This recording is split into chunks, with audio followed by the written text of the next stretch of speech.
काजल के माँ बाप का एक कार एक्सीडेंट में देहांत हो जाने की वजह से उसकी पढ़ाई 9th क्लास के बाद हो नहीं पाई, क्योंकि काजल को उसके मामा जी ने पाल पोस कर बड़ा किया था, लेकिन उसे पढ़ाया लिखाया नहीं। काजल के अच्छे नेचर और उसकी सुंदरता को देखकर सुमित को वो पसंद आ गई और सुमित ने काजल के साथ शादी कर ली। शादी के बाद हमारी बहू भले ही कम पढ़ी लिखी है, लेकिन लाखों में एक है। सही कहती हो। पड़ोस वाले शर्मा जी अपनी बहू से बड़े परेशान हैं। उनकी कोई बात ही नहीं सुनती। अरे लेकिन हमारी काजल, वो तो हमारा खूब कहा मानती है और घर का काम भी कितने अच्छे से करती है। सही कहती है मम्मी। पहले मुझे भी लगता था आजकल के जमाने में सिर्फ 9th क्लास पास लड़की कुछ अजीब लगता है, लेकिन घर उसने कितने अच्छे से संभाल लिया है।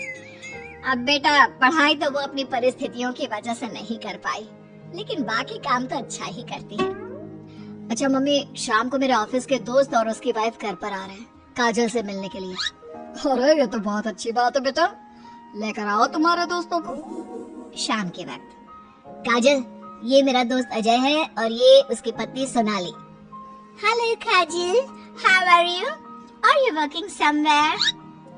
माफ करना जी, मैं आपकी बात समझ नहीं पाई। I am sorry. मैं बस ये पूछना चाह रही थी कि क्या तुम कहीं पर जॉब करती हो या हाउसवाइफ हो? जॉब? आपका मतलब नौकरी ना, लेकिन वो मैं कैसे कर सकती हूँ? ये तुम्हारी वाइफ क्या कर रही है? क्या तुम अपनी वाइफ को जॉब नहीं करवाना चाहते? अरे नहीं नहीं दोस्त, वो बात नहीं है। एक्चुअली काजल सिर्फ 9th पास है ना, इसलिए। Oh my God! Are you serious? Sumit, आजकल के जमाने में और सिर्फ 9th पास?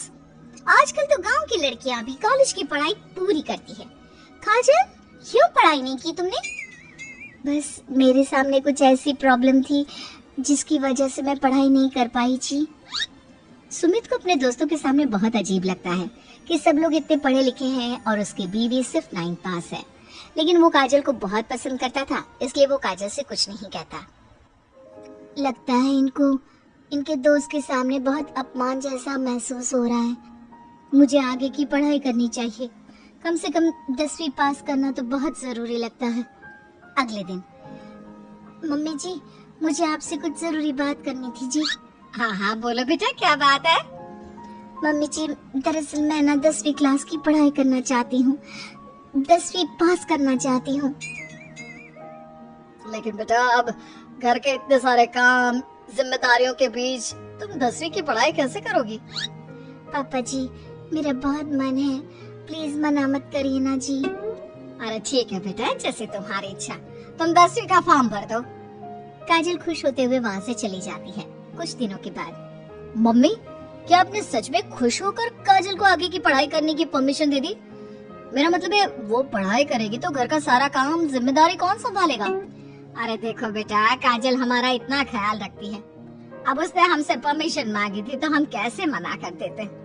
और वैसे भी एक बार एग्जाम देने दो, उसका मन रह जाएगा। तुम्हें क्या लगता है, अब शादी के बाद 10वीं की परीक्षा पास करना आसान होता है क्या? अरे कुछ हो या ना हो, पर अगर हम मना कर देते तो उसे बुरा लग जाता ना।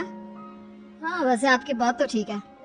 मम्मी पापा, हमें काजल का दिल नहीं तोड़ना चाहिए। अगर कुछ होगा तो ठीक है, नहीं तो कोई बात नहीं। वैसे भी एग्जाम पास करना बहुत मुश्किल सी बात है। 1 महीने के बाद, मम्मी जी, मुझे 10वीं का एग्जाम देना था, लेकिन एक प्रॉब्लम है। अरे क्या हुआ बेटा, बताओ मुझे। मम्मी जी, मैं प्रेग्नेंट हूँ और ऐसी हालत में मुझसे पढ़ाई और काम दोनों चीजें नहीं हो पा रही है। अरे कोई बात नहीं बेटा, तुम अंदर कमरे में जाकर आराम करो, हम कुछ सोचते हैं। काजल के जाने के बाद, मैंने कहा था ना, इसे अपने मन की कर लेने दो। हम मना करते तो बेकार में बुरा मान जाती। अब प्रेग्नेंट हो गई है, पढ़ाई तो वैसे ही नहीं कर पाएगी। सही कहती हो तुम, लेकिन मुझे लगता है कि बहू का 10वीं पास करने का बहुत मन था। मम्मी, उस दिन जब मेरे दोस्त घर पर आए थे ना, तो मैंने काजल का चेहरा देखा था, वो बहुत उदास हो गई थी। शायद उन लोगों के सामने खुद को काफी नीचा महसूस